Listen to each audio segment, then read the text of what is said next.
तो hello friends, आप सभी का स्वागत है हमारे इस यूट्यूब चैनल टोटल लर्निंग में। तो फ्रेंड्स, आज की वीडियो आपके लिए बहुत ही ज़्यादा इंपॉर्टेंटफुल होने वाली है, क्योंकि आज हम लोग पढ़ने वाले हैं समास। तो आपको पता होना चाहिए कि समास से आपका 1 से 2 क्वेश्चन पैरामेडिकल के एंट्रेंस एग्जाम में देखने को मिलेगा। हाँ जी, 1 से 2 क्वेश्चन आपको पैरामेडिकल के एंट्रेंस एग्जाम में देखने को मिलेगा। तो ये चैप्टर आपके लिए बहुत ही ज़्यादा इंपॉर्टेंट होने वाला है। तो आप इसको बहुत अच्छे से पढ़ना, क्योंकि आज की क्लास में हम लोग केवल ओनली फॉर समास करने वाले हैं।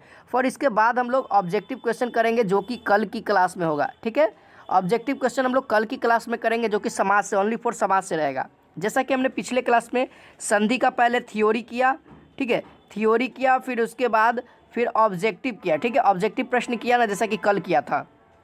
तो दोस्तों, इसी तरीके से आपको क्लास मिलेगा। अगर हमारे चैनल पे पहली बार हो, नए हो, तो चैनल को सब्सक्राइब करके बेल आइकन को ऑल कर लीजिए। यहाँ पे आपको हर तरीके का न्यूज़, ठीक है, हर तरीके का न्यूज़, पैरामेडिकल, पॉलिटेक्निक और आईटीआई से न्यूज़ मिलेगा। और यहाँ पे पैरामेडिकल, पॉलिटेक्निक का स्टडी भी कराया जाता है, जैसा कि अभी आपको पैरामेडिकल का क्लास चल रहा है। हाँ जी, हमारे साथ जितने भी लोग जुड़ गए हैं, वो लोग वीडियो को फटाफट शेयर कर दीजिए और लाइक कर दीजिए। हाँ जी, सभी को good evening, good evening, good evening. तो फ्रेंड्स, जल्दी से आप लोग और भी स्टूडेंट्स को जोड़िए, ताकि क्लास जल्दी से स्टार्ट कर दी जाए। तो चलिए क्लास को स्टार्ट किया जाए। टाइम न गवाते हुए जल्दी से क्लास को स्टार्ट करते हैं।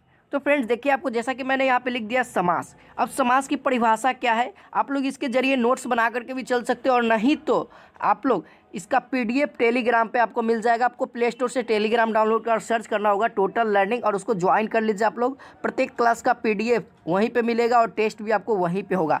देखिए दोस्तों, आप लोग ध्यान रखिएगा, संडे को आपका हिंदी का समास और संधि का हो सकता है। ठीक है, समास और संधि का टेस्ट हो सकता है, तो आप लोग रेडी रहिएगा।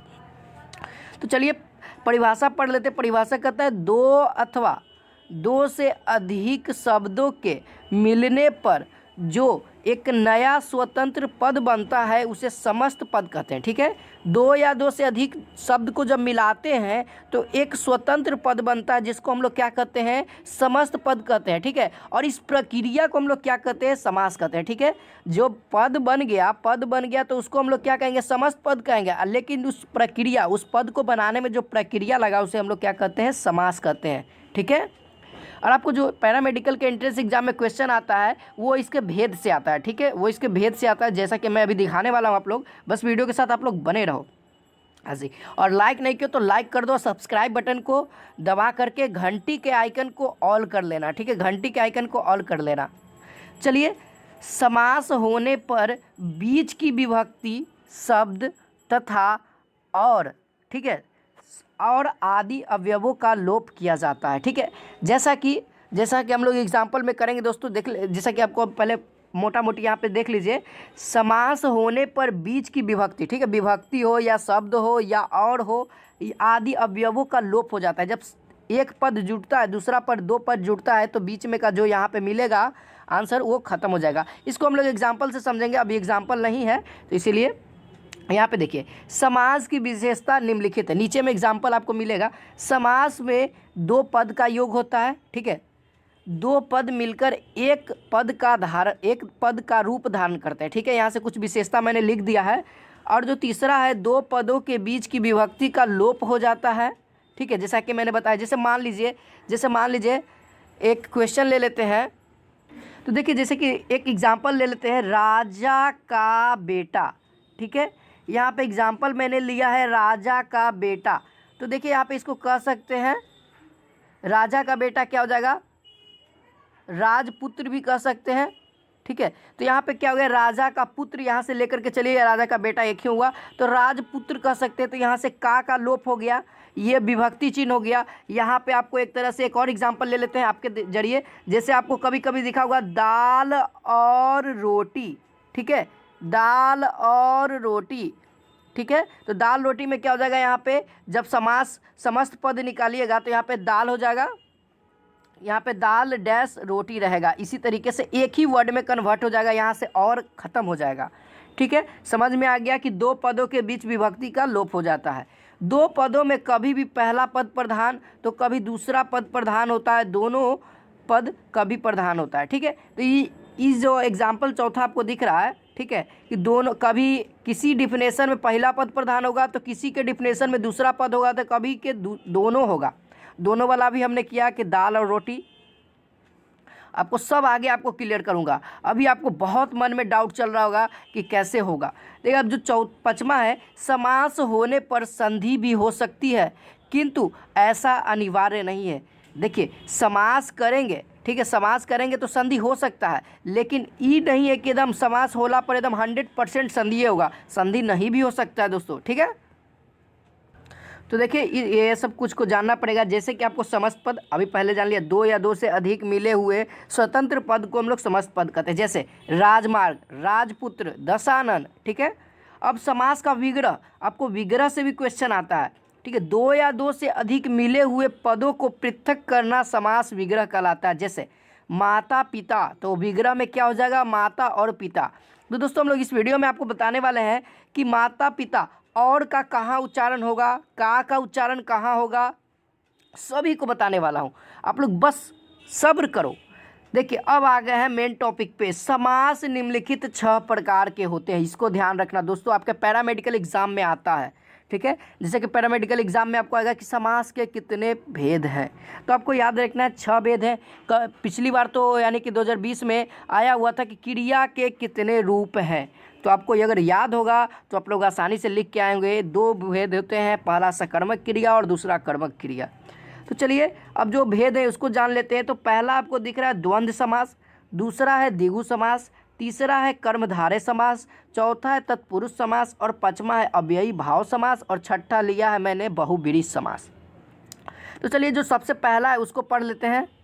तो यहाँ पे जो आपको दिख रहा है, जिस समास के दोनों पद प्रधान होते हैं उसे द्वंद्व समास कहते हैं, ठीक है। अब द्वंद्व समास को आप लोग अच्छी तरीके से समझ लो, इससे क्वेश्चन 100% आपको 2021 में देखने को मिलेगा। अब कैसे मिलेगा वो भी मैं बताऊंगा। देखिए, जिस समास के दोनों पद प्रधान होते हैं उसे द्वंद्व समास कहते हैं। अब एग्जाम्पल पे आ जाइए। देखिए, जैसे भला बुरा, तो क्या हो जाएगा, भला और बुरा।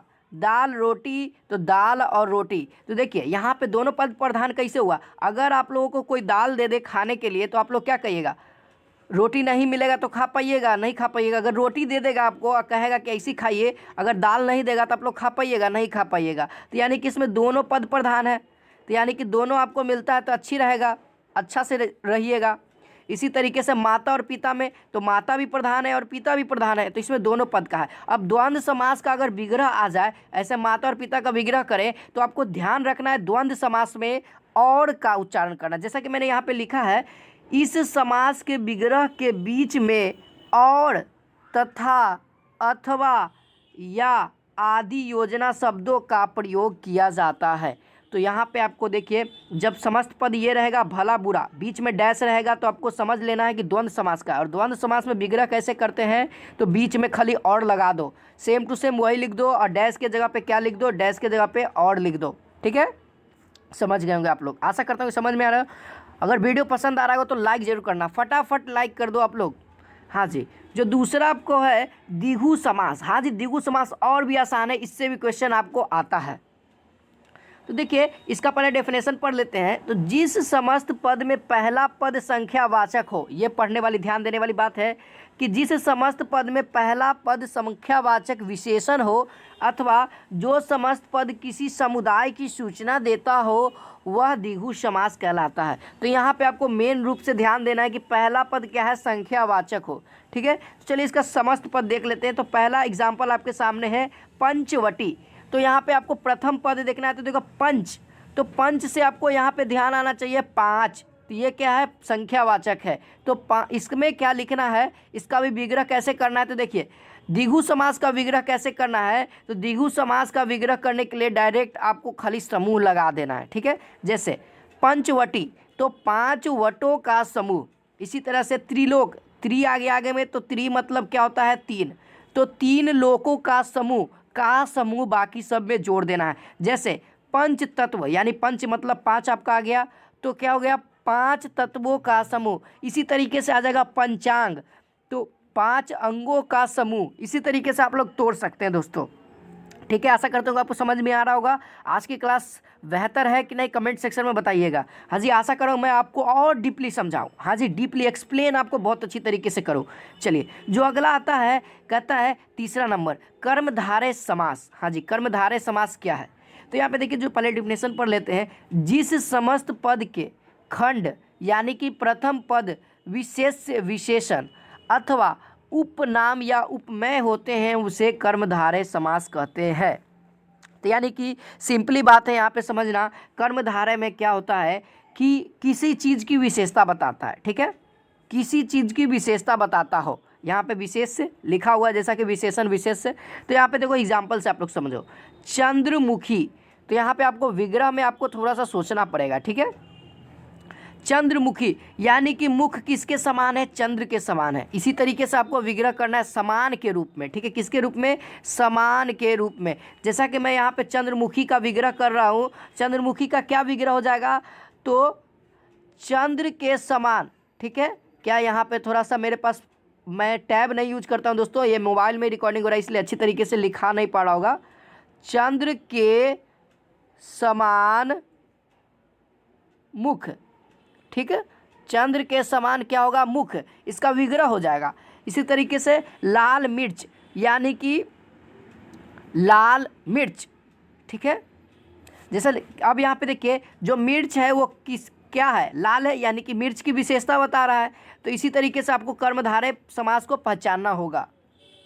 चलिए, क्वेश्चन में आपका किस तरीके से आएगा? तो क्वेश्चन में आपका आएगा कि कर्मधारय समास कौन है, और ऑप्शन में आपको दे देगा एगो, दूगो, तीनगो, चारगो, और एगो कोई सही रहेगा आपका। तो आप लोग ध्यान रखिएगा कि पहला शब्द क्या होगा, उसमें आपको, पहला शब्द छोड़िए, उसमें आपको विशेषता बताएगा किसी चीज़, उसी में क्वेश्चन में विशेषता बताएगा। जैसे यहाँ पे देखिए चंद्रमुखी, तो मुख किसके समान है? चंद्र के समान। यहाँ पे लाल मिर्च यानी कि मिर्च कैसा है? तो लाल है, यानी विशेष से और विशेषण दोनों बताएगा।